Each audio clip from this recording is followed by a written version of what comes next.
everyone, it's Plant Mama Tatiana, and since it's almost the end of the year 2020, I'm going to be talking about 20 plants I've killed this year.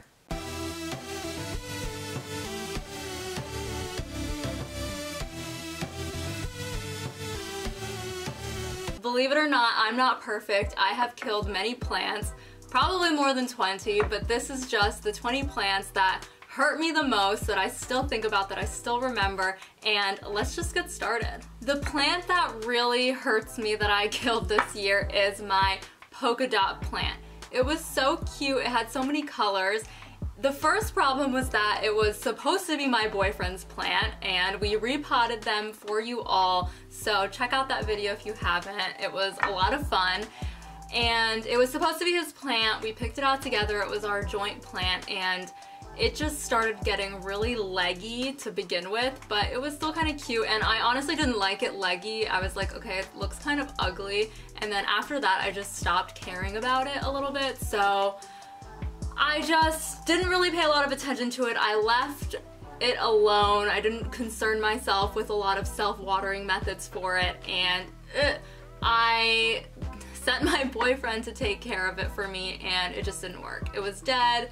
It was all brown. It was a goner. So that's kind of how it ended up looking, but let's move on. I blame my boyfriend for that one.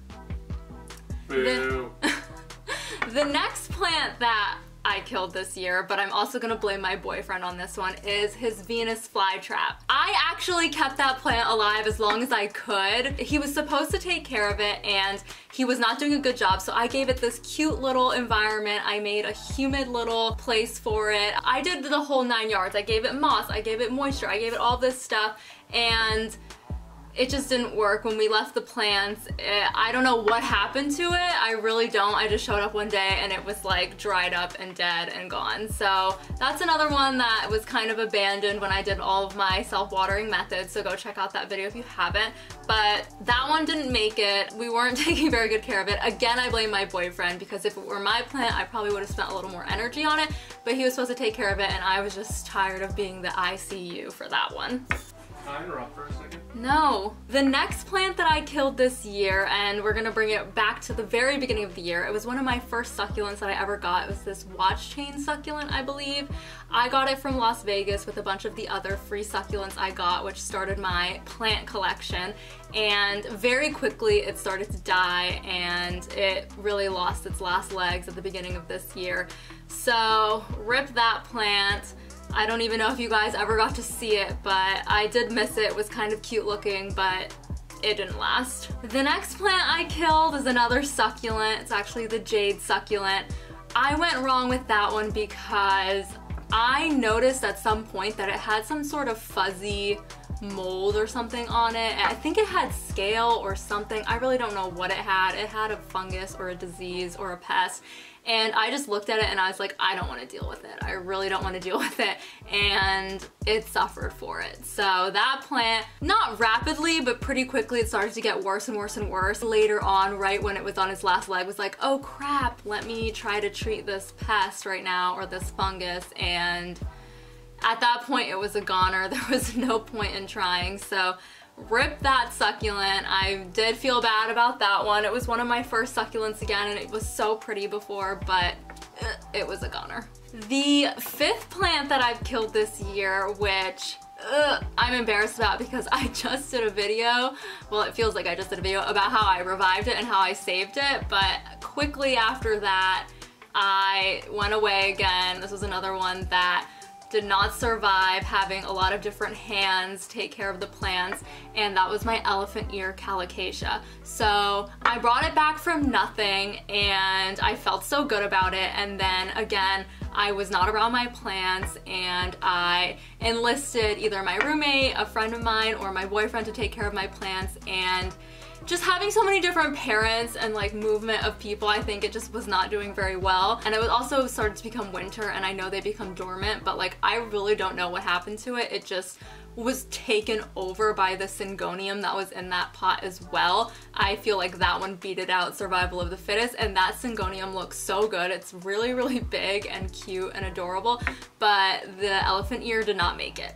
So I'm not too devastated about that because my mom has a ton of elephant ears in her garden, so I can always take another little baby if I want to. But yeah, that one hurt my feelings a little bit. The next plant I killed this year, it's not my plant per se, and it wasn't 100% my fault, but my roommate's English ivy, that plant is no longer with us. It died over the summer. It was really doing so well, and then both of us were not in the apartment and it just died. Unfortunately, it was really dry, and when I came back I was like, I think I can save it, I think it'll be fine, and there was no saving it. What was happening with it was where it was really dry, but it was also rotting and overly wet at the same time and getting moldy, so there was no saving that one. I tried, but can't be too upset about that because, you know, ivy plants are easy to find, but that one was really cute. Rest in peace, Pip, you were really cute. Another one of my roommate's plants that died is the Parlor Palm.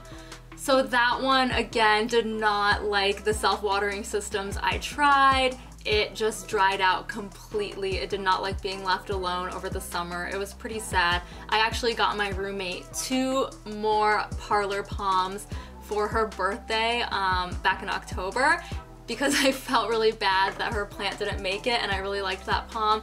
And last I heard, one of them is doing okay and the other one looks like it's about to kick it. So we haven't had too much luck with the Parlor Palms, but they're really cute. I feel bad about that as well. We just haven't had a lot of luck with palms. Side note, at the very beginning of the year, I had another palm that by the time I brought it to New York, it was already a goner. So I'm not even counting it as a plant that I had that died because it was, yeah, that wasn't good. Palms don't like us.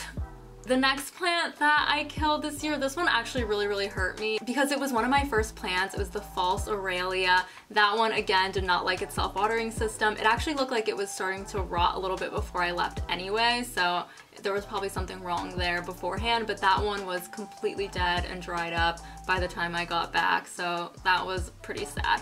But my mom and I actually found this Aurelia at the store, and it's huge, and we split it into 2 plants, and I can definitely propagate something from this, so I don't want to be too devastated about that Aurelia, but I was sad because it was one of my very first plants in my collection. This was probably the only plant that I really cried about because I was so upset about it, was my, I think it was this, but I don't know if this is actually the name, but I called it my Mexican Snowball Succulent. I actually had 2 of these and I got them both for free when I worked at a different company, and I got shipped a bunch of swag and plants and stuff like that, and so I was really excited that I had 2 of them.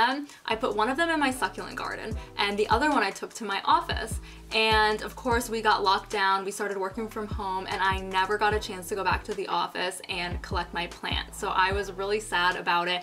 And I was like, it's fine, it's okay, I actually have another one in my succulent garden. I made the mistake of leaving that succulent garden outside over the summer, and it just completely scorched and burned, and that was a huge mistake. I thought the succulents would love the sun. They did not, and that didn't survive, and so I had lost both of them. And then I actually had the plant shipped to me from the office. Someone said that they had been watering it still, one of the building managers essentially, and I was so excited.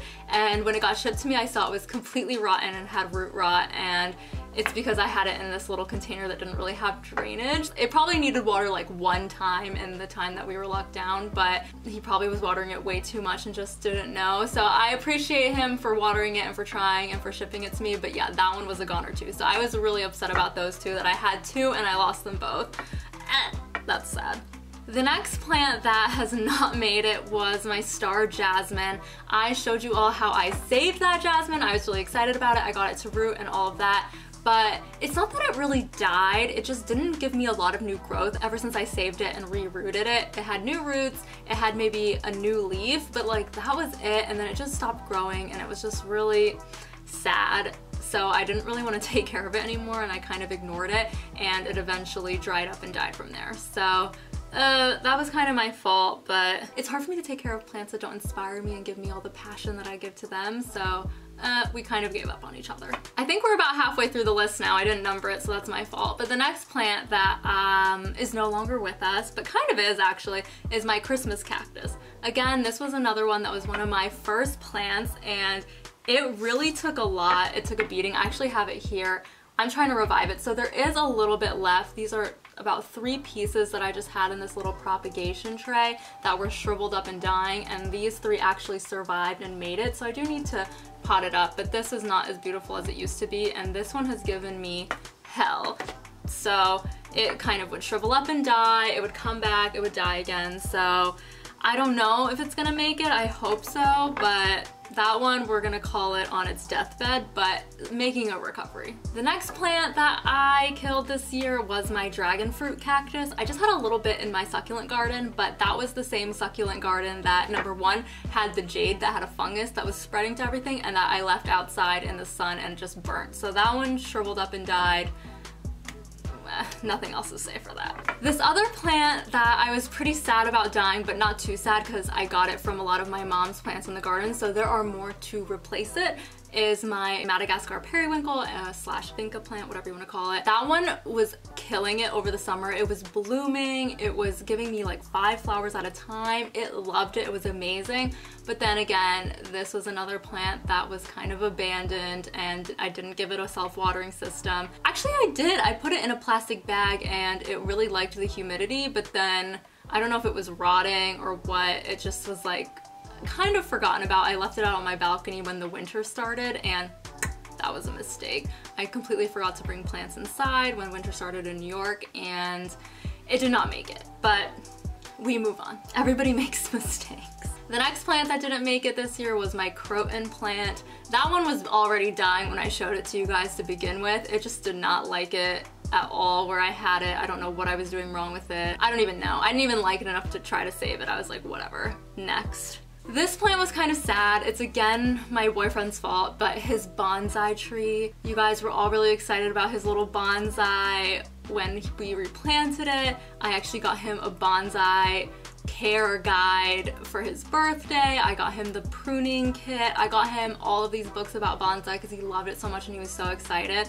but he literally just abandoned it and forgot about it and it was all dry and it was sad. I actually have it. It's just like a dried up tree right now, so I don't know if it'll come back. That one was tragic, but again, my boyfriend's fault. The next plant that didn't make it was my Buddhist Pine or Podocarpus. It was doing really well for a long time indoors, but again, this one just dried out. My roommate was like, I don't know what's wrong with it. I'm putting the moisture meter in it and it's still drying out. I really don't know what to do. I don't know what happened with that. I think it just wasn't happy. Rest in peace, baby. The next plant that didn't make it was my little curly spider plant propagation. It was doing so well and it was so cute. And my friend Greg that I asked to take care of my plants, I think he was a little overwhelmed. There were a lot of moving parts, to be honest. And this plant I had put into a bag as like the self-watering system, and it really liked the bag for a couple of months, but then he went and checked on all the plants and he kind of overwatered it a little bit and it just rotted. Like, it was just gone. So I was really sad about that. I really wanted a curly spider plant, but I'll find another one. The next plant has a similar story, my Scindapsus pictus, also known as a silver or satin pothos. I had a little propagation of it that was doing really, really well and it just rotted and died. But it was actually weird because I had put a little node of a philodendron Brazil in there too because I just like needed a pot. And when I came back to it, the whole Scindapsus was dead, but the Brazil had grown new leaves and was growing. So it was kind of like a flip-flop there. But luckily, Sarah from Soil Plant sent me a cutting of a Scindapsus to replace that one. And she didn't even realize it, but it was like a week after that one had died. So I was so happy that she sent that because I was like, oh, I don't have to mourn this plant any longer, and now I have it back in my collection. We're on the 19th plant, I can't believe it. But the 19th plant I killed this year was the Lighthop. So I tried with a Lighthop. I actually got it from Jess Uno Mas. She did a little plant purge and sent me a couple of different plants, and the Lighthop was one of them. It was doing really well, it was thriving, and then I just like moved it to a different location and it hated it and it shriveled up and died and it was a goner. I tried. I knew you weren't supposed to water them. You're only supposed to water them like once a year or like once a season or whatever it was in the winter time.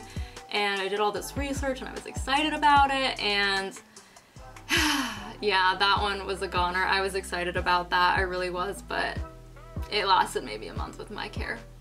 And the 20th plant that I killed this year, I feel really bad about this one too. My Incense Bamboo that I showed you all. I showed you all how I grew it from the rhizome and I was really excited. It was doing so well this summer, and tragically it was another plant that did not make it. It dried out when no one was really there to take care of it. I thought maybe I could save it, save the rhizomes, get something new to grow out of it, but no dice, it just was not working. I am really upset about that. I feel really, really bad. Check out that video if you haven't. I did a good job at the time, but then, you know, everybody makes mistakes. So sorry to Trey from Growing to Live, who very kindly sent me those rhizomes. I tried and I failed.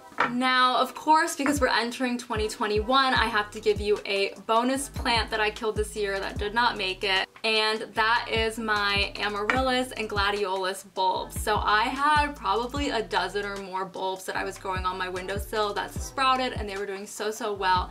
And I think they got taken over by some sort of pest. I'm not sure which one, I really don't know to this day, but it actually spread to my pothos and I had to deal with it in a different video.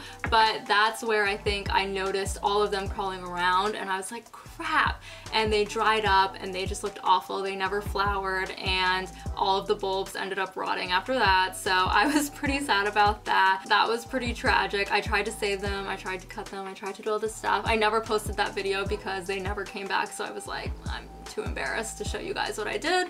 Yeah, that was another failure of mine. But the real lesson I want to give you all is that death is part of plant parenting. Unfortunately, all of your plants are not going to make it, and if they do, I'm shocked. I'm honestly shocked how you do it, but plants can be a little finicky sometimes. It doesn't matter if you give them the best care in the world. Sometimes they just don't like it and they just want to die. And even if you don't give them the best care in the world because you forget to water them, or you leave them in a spot that they don't like, or you just abandon them completely or stop caring about them, or whatever it is, it happens. Don't beat yourself up. Try to revive it if you can. If you can rehab it and bring it back, it's the best feeling ever. Or give it to someone that you think can rehab it and bring it back, and try to do that before it's too late. But even if that doesn't happen, it's okay. It's honestly, it hurts, but it's just a plant. It can be replaced. You can get another one usually, unless it's like $1,000 rare plant, but I don't buy those. Don't beat yourself up about it. Just grow from the mistakes, learn what you did wrong, and try to improve the next time. Thank you all so much for watching. I hope you all have a very happy new year. And don't forget to subscribe to my channel if you like all things plants. I'll catch you in the next video. Bye!